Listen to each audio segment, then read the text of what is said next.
안녕하십니까. 국어 강사 유신입니다. 예, 정말 반갑습니다. 학부모님들. 오늘 우리 수능 끝나고 첫 설명이고요. 제 입장에서는. 그리고 특히 우리 고3 학부모님들 입장에서는 우리 국어에 대해서 사실 걱정이 되게 많으신 걸로 알고 있습니다. 이게 국어가 뭐 집을 팔아도 안 오른다, 막 이런 말도 있는데, 과연 국어가 해결될 수 있는 건지. 그리고 특히 이번에 수능 국어 너무 어려웠죠. 이게 이번에 나온 수능 국어 난이도가 사실 수능 역사상 나온 것 중에 가장 어려운 수능이었습니다. 근데도 불구하고 지금 언론에서 얘기하는 거 보면, 아, 국어 너무하다, 이런 말 나오지도 않죠, 이제. 왜냐면 이게 항상 어렵다 보니까 이제 이 정도 어려운 거는 국어에서는 그냥 늘상 그런가 보다 하는 이런 레벨까지 좀 간 것 같습니다. 그래서 원래 제가 경향 얘기는 잘 안 드리거든요. 왜냐면 국어라는 게 뭐 경향을 탄다고도 얘기할 수 있지만 제 생각에서는 경향이 아니라 그냥 근본적인 글읽기 실력 키우면 되는 문제라서 경향을 얘기하는 게 큰 본질적인 이야기는 아니라고 생각해서 잘 말씀은 안 드리는데, 오늘은 수능 끝난 직후기 때문에 이번 수능에서 우리가 어떤 메시지 얻을 수 있는지 그런 거 잠깐 좀 말씀드리고요. 그리고 사실 수능을 분석하자 그러면 끝이 없습니다. 특히 이번 수능에서 우리가 꼭 봐야 되는 게 EBS인데요. EBS 연계가 굉장히 독특하게 됐어요, 이번에. 그래서 이게 6월, 9월하고 수능하고 또 다르거든요. 6월에는 EBS 연계가 많이 됐다가 9월에는 EBS 연계를 정말 조금 했고요. 이번 수능에는 거의 이건 안 했다고 해도 될 정도로 정말 아예 연계를 안 해버렸거든요. 너무 심하게 연계를 안 해서 요거는 제가 오늘 설명의 시간에 다 말씀드릴 수가 없어서 자료집에 제가 실어놨습니다. 어떤 느낌으로 연계를 했는지. 뭐 예컨대 문학작품을 절대적으로 연계할 수밖에 없는 경우에는 그냥 문학작품에 그 작품의 완전 다른 판본을 가지고 와서, 뭐 이게 서울판이 있고 전주판이 있고 막 이런 식이거든요, 고전소설이. 그래서 지역별로 다른 판본을 가지고 와서 연계한다든가 이런 느낌으로 해서 연계 체감이 아예 안 되도록 했고요. 독서 같은 경우에도 완전 이거는 그냥 단어 하나만 딱 갖고 나머지 완전 다른 글이다 싶을 정도로 연계를 해서 학생들이 국어에서 고생할 수밖에 없도록 설계된 시험이었습니다. 이런 얘기를 좀 자세히 드리기에는 좀 시간의 한계가 있기 때문에, 왜냐면 경향성은 정말 가볍게만 말씀드리고요. 큰 거 딱 흐름 하나만 짚어드리고, 그리고 진짜 궁금해하실 거, 국어가 되는지, 국어 점수가 오를 수 있는 건지, 그리고 어떻게 하면 애들이 오르는지. 저는 평생 일만 해왔던 사람이기 때문에 정말 많은 학생들을 보지 않았겠습니까? 재종반에서도 제가 지금 재종반 거의 한 10년째 하고 있는데 매년 한 2,000명 정도 가르치거든요. 재종하고 단과까지 하면 3,000명 가르치는데, 그러면 오르는 아이랑 안 오르는 아이를 매년 보지 않겠습니까? 그래서 거기서 제가 얻은 교훈들, 이런 것 좀 공유하면서 좀 희망적인 메시지를 가지고 가실 수 있도록 그렇게 좀 말씀을 좀 끝맺어 보도록 하겠습니다. 그래서 제목도 국어 잘하는 법으로 지었습니다. 수능 경향은 아주 간단하게 그냥 한마디만 딱 드리고 들어가고요. 그리고 국어 잘하는 법, 되게 근데 특별한 얘기는 안 드릴 겁니다. 이게 제 수업 스타일이 좀 그런데요. 되게 특별한 얘기를 잘 안 합니다. 그냥 정말 그냥 글 잘 읽어야 된다. 그리고 제가 좀 특이한 게 애들한테 어휘장을 주거든요, 국어쌤 중에서는. 그래서 매주 어휘장 주면서 어휘 외워라. 너네 한자어 모르니까 못 읽는 거다. 이런 얘기 많이 하는데, 그런 얘기들, 근본적인 이야기 좀 말씀드리고요. 제가 실제로 수업 어떻게 하는지 이런 말씀도 좀 드리도록 하겠습니다. 네, 수능 국어의 경향에 대해서는 아까 말씀드린 것처럼 EBS도 있고요. 그리고 수능이 너무 어려워졌는데 지금, 근데 사실 학부모님들 입장에서 이러실 수 있어요. 이제 막 우리 아이가 첫째가 이제 고3이 됐다 하는 학부모님들은 국어가 어렵다는 말이 사실 이해가 잘 안 되실 수 있습니다. 그냥 읽고 풀면 되는데 왜 어려워? 이럴 수 있거든요. 근데 이게 어렵게 하는 요소들이 굉장히 많습니다. 뭐 선지를 얼척없이 그냥 길게 한다든가, 그냥 글 자체를 그냥 이해할 수 없는 알쏭달쏭한 글로 낸다든가, 이런 것들이 우리 자료집에 있거든요. 나중에 자료집 5페이지부터 그런 내용이 나오니까 나중에 꼭 참고해 보시고요. 저는 이 말씀만 딱 드리겠습니다. 지금 이번 수능을 통해서 저희가 이제 확신을 가질 수 있게 된 게 한 가지가 있습니다. 어떤 거냐면요. 이게 23학년도 수능 엄매 등급 컷인데요. 우리 아이들이 가장 어려운 문제부터 순서대로 틀린다 그러면, 뭐 그렇지 않겠습니까? 웬만하면 어려운 것부터 틀리겠죠? 어려운 것부터 순서대로 틀리면 몇 개 틀렸을 때 1등급 나오고 몇 개 틀렸을 때 2등급, 3등급 나오는지 제가 이거를 어려운 거 순서대로 짜봤습니다. 변별력 있는 문제가 지금 어떻게 되나 보이시나요? 네, 이게 제가 작년까지 이런 말씀을 다시 안 드렸거든요. 요즘 문학도 어려워지고 있는 것 같아서 문학도 열심히 챙겨야 된다. 저도 문학 수업 되게 자신 있기 때문에 그런 말씀 많이 드렸었는데, 이게 원래는 그렇지 않았습니다. 국어가 항상 독서가 제일 어렵고요. 그리고 요때가 되게 특이한 애였습니다. 요게 24학년도가 정말 특이해서 화작으로 가는 친구들 같은 경우에는 여기 엄매만 없다고 생각하면 됩니다. 그대로 올라가니까요, 컷이.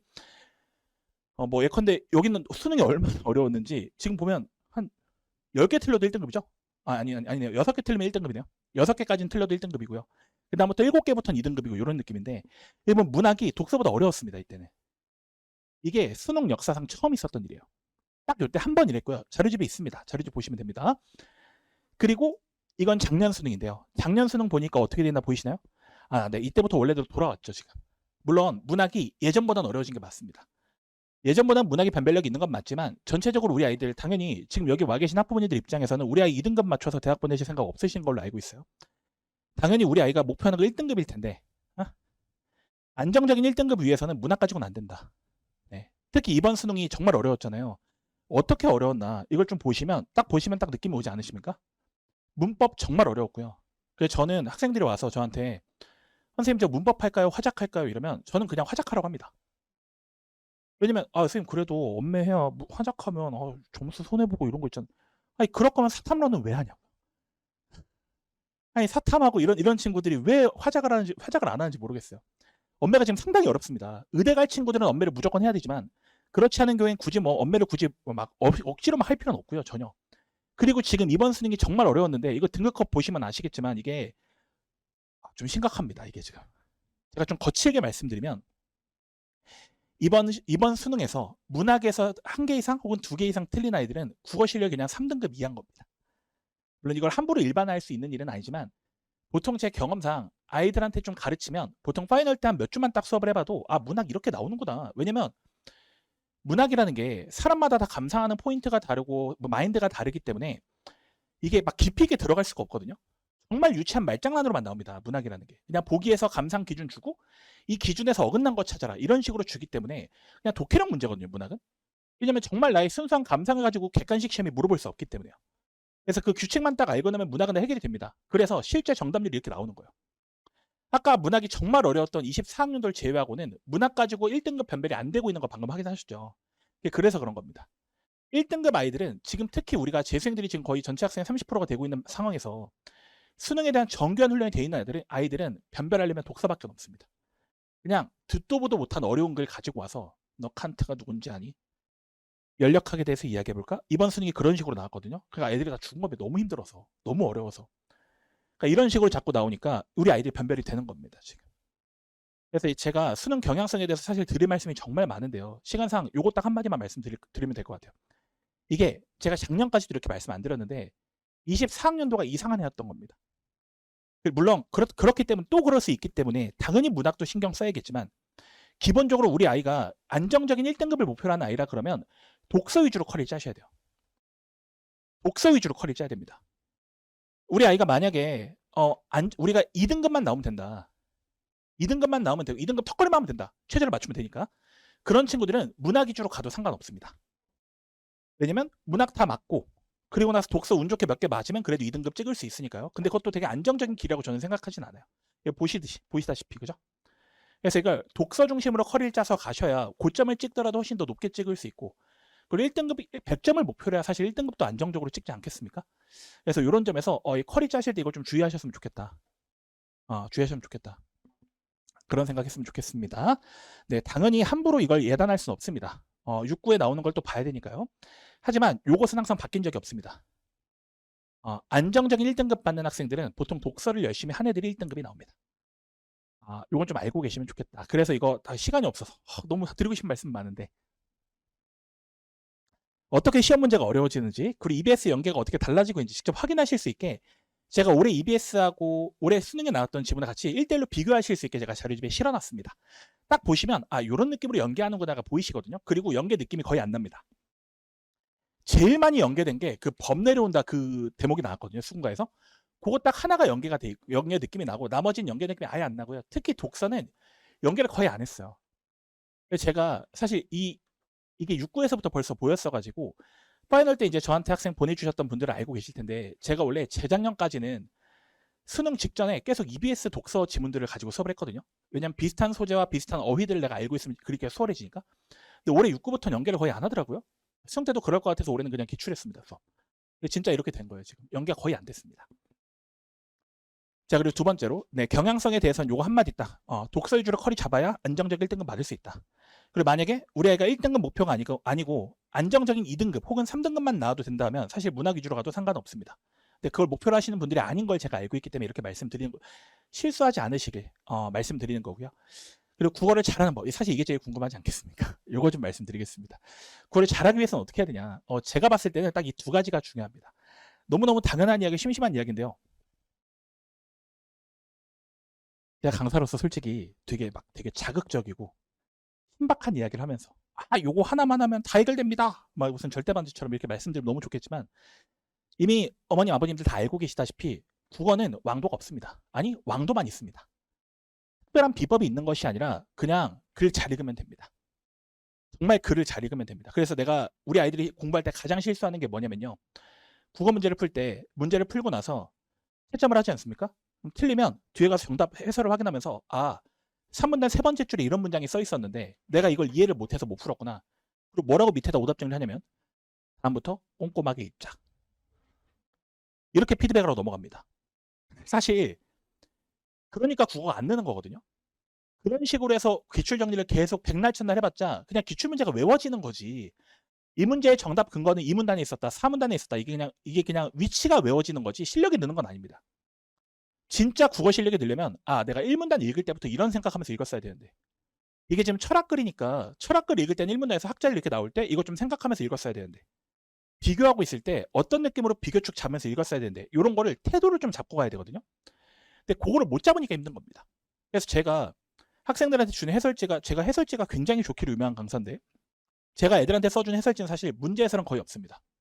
문제 해설이 없고요. 그냥 글 읽을 때 1문단이니까 당연히 기본 지식 세팅해주고 기본 용어들 설명해주고 그냥 화제 지시하는 흥미로운 이야기하고 그리고 뭐 이제부터 무슨 얘기하겠다 선언하는 거 너 이거 잡았니? 너 이거 잡았어야 돼. 이런 식으로 해서 글 읽기에 대한 태도를 잡아주는 이야기를 굉장히 많이 써놓습니다. 해설지에다가. 그래서 우리 그 시대인재 공식 유튜브 채널에 올라와 있는 이 서울대 의대 붙은 친구가 저랑 그렇게 친한 친구도 아니었거든요. 근데 이렇게 인터뷰했더라고요.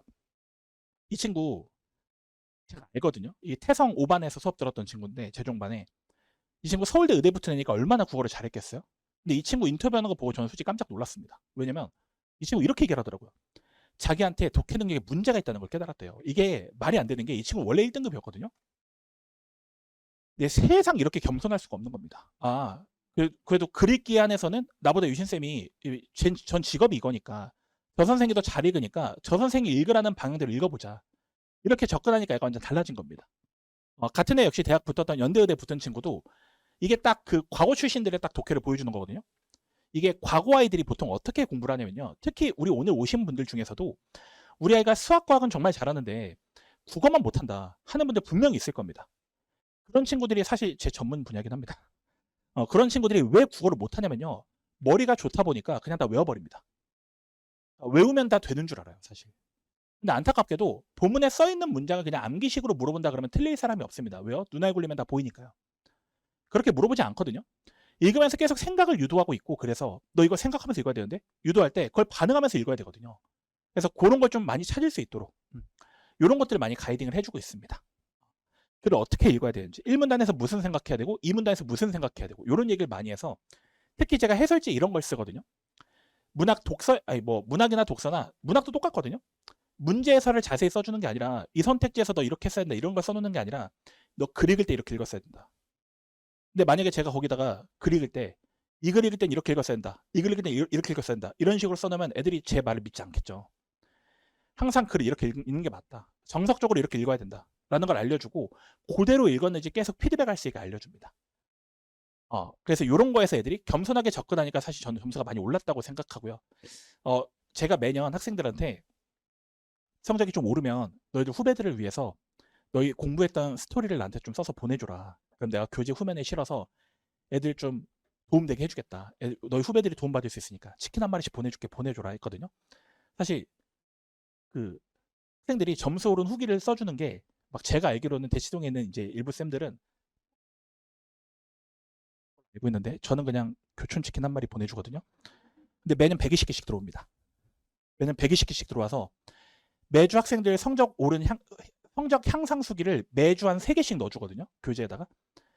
그런데 보면 점수 오르는 데 정말 많아요. 근데 이게 오르는 이유가 별게 있는 게 아닙니다.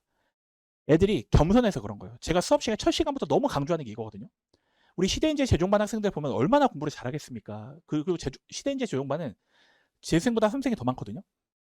이게 대치동에서 이제 3년 동안 구른 아이들이다 보니까 이게 애들이 안 들어본 수업이 없어요. 대부분. 또 뭐 저런 수업 하네. 막 이런 식으로 팔짱 끼고 수업을 듣는데 그러면 안 된다. 너네만 손해본다. 제가 맨날 강조하는 게 이겁니다. 겸손하게 원래 진짜 최고까지 올라가는 사람일수록 겸손하다. 겸손하게 이걸 배워야 된다. 이런 얘기를 꼭 합니다. 겸손한 자세로 이 태도를 바꾸려고 노력해 올라간다. 그리고 진짜 이렇게 이게 너무 재미없는 말인데요. 이렇게 하면 오릅니다. 그리고 이 친구는 작년에 이제 다운에서 수업 들었던 친구인데요. 이 수제인제 이거 먼저 나왔네요. 넘어가겠습니다. 네. 이 친구가 이제 작년에 이제 다운에서 수업 들었던 친구인데요. 이 친구가 현역 때 100분위가 43이 나왔어요. 처음에는 그걸 그렇게 잘하는 친구는 아니었는데 이 친구는 오히려 되게 겸손해서 많이 오른 겁니다. 겸손해서. 나는 진짜 국어에 답이 없는 사람이다. 그냥 시킨 대로 다 하자. 그리고 제가 매주 어휘장을 준다고 말씀드렸지 않았습니까? 어휘장 같은 거 계속 공부하면서 이 어휘들 익히고, 국어도 영어처럼 이게 어휘가 좀 돼야 되거든요. 그래서 애들이 대부분 다 이게 그런 말 있지 않습니까? 우리 애들이 요즘 막 국어를 못하고 막 이런 얘기 있잖아요. 근데 제가 봤을 때 요즘 애들 국어 잘합니다. 왜냐면 사실 제 세대랑 비교해도 지금 수능국어가 훨씬 어렵거든요. 근데 지금 수능국어 잘하는 친구들은 사실 우리 단군 이래로 이렇게 국어 열심히 공부한 애들이 없어요. 정말 국어 잘하는 아이들인데 시험지가 그걸 초월해서 내고 있습니다. 왜냐면 얘들 사이에서도 1등을 가려야 되니까요. 정말 겸손한 자세로 이렇게 꾸준히 어휘부터 하나씩 이렇게 찝으면서 가니까 이 친구 점수가 많이 올랐던 겁니다. 우리 다원교육에서 2교실에서 그대로 수업 들었던 친구거든요. 맨날 와가지고 끝나고 이 친구는 야행성이라서 맨날 밤 3시까지 독서실 공부하다 집에 간대요. 그래서 수업 끝나고 항상 야식을 먹는데 오늘 뭐 먹을까? 맨날 이거밖에 안 물어봤던 친구인데 오늘은 뭐 먹을까 했으면 맨날 잘 돼서 너무 기분이 좋았어요. 진짜로. 너무 기분이 좋았어요. 그래서 제가 정리하는 게 이겁니다. 너무 재미없죠? 네. 겸손하게 공부하면 됩니다. 겸손하게 글을 어떻게 하면 잘 읽을까? 문제를 많이 풀고 이런 게 아닙니다. 문제를 많이 풀고 이런 게 아니라 정말 겸손하게 근본적인 자세를 뜯어 고치고요. 그리고 사실 이 말씀 드리면 고3 애들 말고는 다 알아요. 우리 학부모님들은 다 압니다. 우리 아이들 어휘가 문제입니다. 우리 아이들이 머리가 나쁜 게 아니라 특히 수학과학을 잘하는 아이들이면 머리도 되고 성실하기도 한 거 아닙니까? 사실 요즘 수학과학이 머리만 좋다고 잘 나올 수 있는 건 아니잖아요. 그런 아이들이 왜 국어가 안 나올까? 제가 봤을 때 100% 그냥 어휘 문제입니다. 그래서 어휘 잡아주기 시작하면 점수가 쭉쭉 오르거든요, 진짜. 제가 그래서 추업이 첫 번째 커리큘럼, 겨울 커리큘럼에서는 그리기 방법을 제가 많이 가르치고요. 그리기 3원리를 가르치는데 이게 굉장히 유명한 강의입니다, 지금. 그래서 유신쌤은 3원리가 최고니까 3원리 꼭 돌아라. 막 이런 얘기하고 막 그 애들이 얘기 많이 돌거든요. 그리고 두 번째 커리큘럼이 어휘력 수업이거든요. 그래서 왜 애들이 그런 얘기를 하냐면 어휘력 수업 들어가면 애들이 막 지루해요.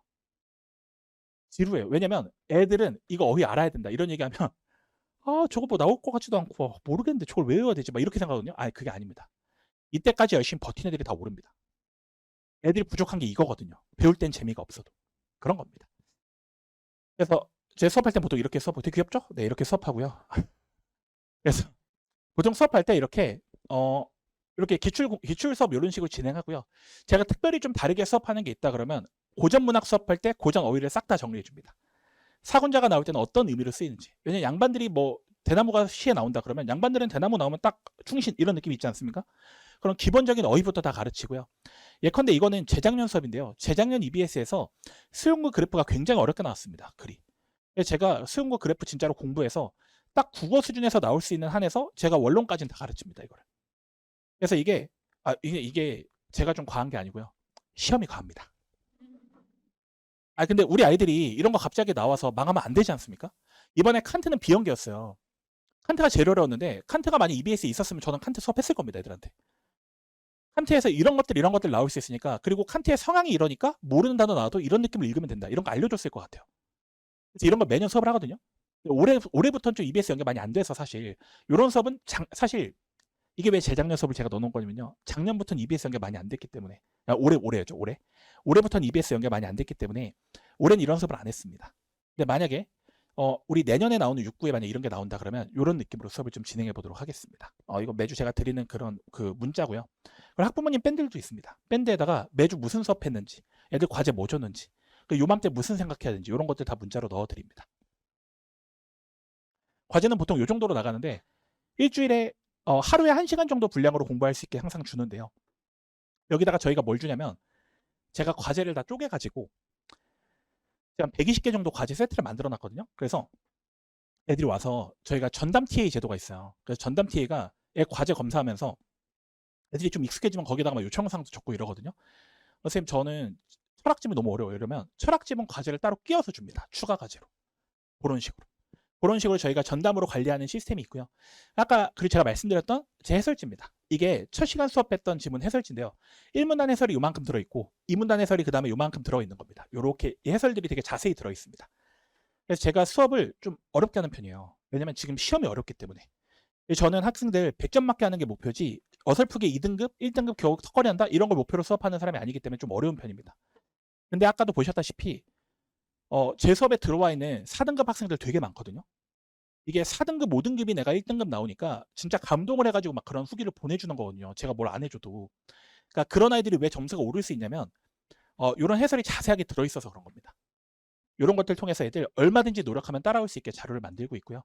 요거는 제가 이제 결혼하신 분이 강남대성학원의 절세 미녀인 우리 정명 선생님이신데 그 선생님 일하시는 거 제가 뒤에서 찍은 겁니다.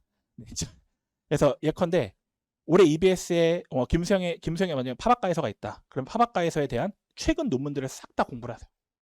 그래서 이 논문에 대한 거 공부를 한 다음에 여기서 만약에 보기로 나온다 그러면 이런 거 나올 수 있다. 이런 것들 싹 다 정리해서 애들 자료로 만들어줍니다. 그래서 대치동에서 EBS 자료가 제일 자세하게 나오는 사람이 저예요, 사실. 물론 아이들한테는 EBS 연계 경향성이 있기 때문에 이렇게 공부해라 가이드를 했지만 일단 자료가 안 만들면서 그런 얘기하면 뭔가 좀 변명같이 보이지 않겠습니까? 자료가 저는 올해 참고로 EBS 자료가 한 350페이지 두께로 해서 12권 나왔습니다. 그러니까 일반적인 아이들은 이거 EBS 자료 받으면 공부하기 싫은 거예요.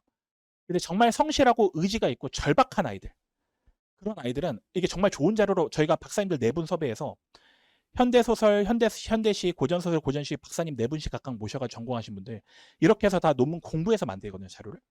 그래서 의지만 있으면 충분히 따라올 수 있게 이렇게 해서 자료는 정말 끝내주기 준비하고 있습니다. 네, 뭐 아까 말씀드렸던 어휘장인데요. 이 기본 한자어 공부한 다음에 그 다음에 실제 시험에서 나왔던 어휘 문제 이런 것도 넣어놓고요. 그리고 EBS 어휘 그리고 그날 수업 시간에 다뤘던 지문에서 어휘 빈칸 뚫어놓고 이거 채울 수 있도록. 이게 막 어려운 문제는 어려운 퀴즈는 아닌데요. 이런 거 한번 보면서 어휘들 한번 곱씹을 수 있게 이렇게 좀 안내를 하고 있습니다. 네, 이런 게 매주 나가는 자료고요. 뭐 특이한 자료도 되게 많이 나가는데 이런 것들은 나중에 보시면 되겠고요. 그리고 우리 신규생들 들어오면 이런 것도 주는데 사실 지금 이제 겨울학기 시작하는 친구들은 사실 이거는 필요 있는 건 아니고요. 저희가 뭘 하냐면 그 아이들이 들어올 때 과제를 내요. 특히 다원 아이들이 성실한 친구들이 정말 많기 때문에 과제를 다 내면 저희 TA들이 수업당 거의 한 8, 9명씩 오거든요. 그래서 1명씩 이걸 다 붙잡고 이걸 다 읽고 과제 푼 다음에 우리 학생 20페이지에 있는 지문 분석 너무 잘했어요. 다음에 이렇게 풀어보세요. 이런 거 조언을 써줍니다. 제가 이거 애들이 너무 힘들어하는 것 같아가지고 제가 미영쌤한테 이거 그냥 타이핑해서 해주자 이랬더니 그럼 감성이 없어서 안 된대요. 그러니까 저희 다 손으로 써가지고 근데 이게 내가 공부하는 걸 누가 봐준다는 것만으로도 애들 입장에서는 되게 공부할 맛이 나는 거거든요. 그래서 이런 것들을 매주 그 TA 한 명당 보통 한 10명 이내로 이렇게 전담 TA제를 실시해서 우리 아이들이 들어올 때 과제를 내면 이 과제에 대한 피드백을 받아갈 수 있게 이런 식으로 편지를 써주고 있고요. 그리고 아이들이 밴드를 통해서 상담을 신청할 수 있습니다. 저한테는 이게 학부모님들하고 얘기하기 힘든 거는 사실 저랑 얘기할 수 있잖아요. 근데 애들이 저랑 얘기하기 어려워하는 것도 있습니다. 선생님이 나를 너무 나의 하찮은 성적을 보고 나를 하찮게 생각하시면 어떡하지? 이런 아이들이 있어서 저희 TA들이 다 이번에 의대 간 애들이고 국어 다 압도적인 점수 나왔던 애들이고 서울대 애들이고 이런 애들이거든요. 그래서 그런 애들한테 신청해가지고 언제든지 남아서 이거 상담하고 갈 수 있습니다. 그래서 수업 전에 한 보통 3명, 수업 후에 3명씩 하는 것 같아요, 보통. 그래서 이게 남아서 교실에서 이건 태성 교실에서 찍은 건데요. 남아서 이렇게 다 상담하다 갑니다. 다 저희 TA들하고 학생들이에요. 그래서 이렇게 아이들이 좀 뒤처지지 않게 얼마든지 도움받을 수 있게 정서적으로도 이렇게 좀 관리를 해주고 있습니다. 제 생각에는 저보다 관리 잘 되는 강사는 없을 것 같아요. 사실 제가 관리 잘하는 건 아니고 저희 정명쌤이 워낙 잘하셔서 이런 거 다 시스템 만들어서 운영하고 있습니다. 네, 학부모 밴드에서 소통도 하고 있고요. 그래서 이런 것들 그리고 제가 써준 해설도 있고 우리 TA들이 써준 해설도 있고요.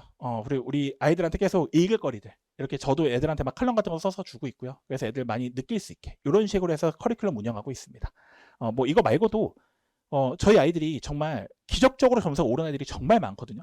우리 애들은 알아요. 이게 매주 우리 교재 뒷면에 실리니까 우리 아이들이 이거 읽으면서 나도 할 수 있다. 이런 믿음 가지고 하는데 제가 자료집이 너무 두꺼워져서 그러다 보니까 넣지는 못했고요. 여기 좀 넣고 말았습니다.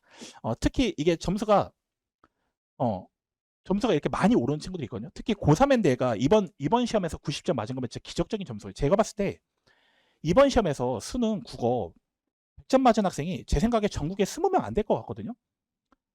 쓰면 안 될 거거든요. 저한테 지금까지 DM 온 걸로는 일단 2명 있습니다. 저희 반 수강생 중에. 물론 이게 점수가 완전히 나와야 이제 정확히 알 수 있는 거긴 한데요. 잘 본 친구들이 정말 많다. 이렇게 제 자랑 아닌 자랑을 말씀드리면서 여기까지 말씀드리고 딱 2가지로 요약할 수 있겠습니다. 우리 아이들 안정적 1등급 위해서는 독서 위주로 스커리 짜셔야 된다. 문학도 당연히 해야 되는데요. 독서 위주로 길게 보고 가셔야 우리 애들 결국 고점을 찍을 수 있다. 이런 말씀 드리고요. 나중 가서 급하게는 못합니다. 독서는. 일찍부터 시작해야지. 그리고 2번째로 어떻게 하면 점수가 오를 수 있냐? 아이들한테 계속 도와주셔야 돼요. 겸손해야 된다. 너 잘하는 거 알고 너 과거 출신인 거 아는데 너 정말 겸손하게 공부해야. 너 정말 공부 잘해도 어떤지 아냐 태도가. 정말 나는 바보다라고 생각하고 공부해야 오히려 더 고점을 찍을 수 있다. 나를 깨야 위로 올라가는 거니까. 그런 식으로 우리 아이들이 공부 열심히 할 수 있게 도와주시면 저도 한번 열심히 가르쳐 보겠습니다. 발표 들어주셔서 감사합니다. 여기까지 하겠습니다. 고맙습니다.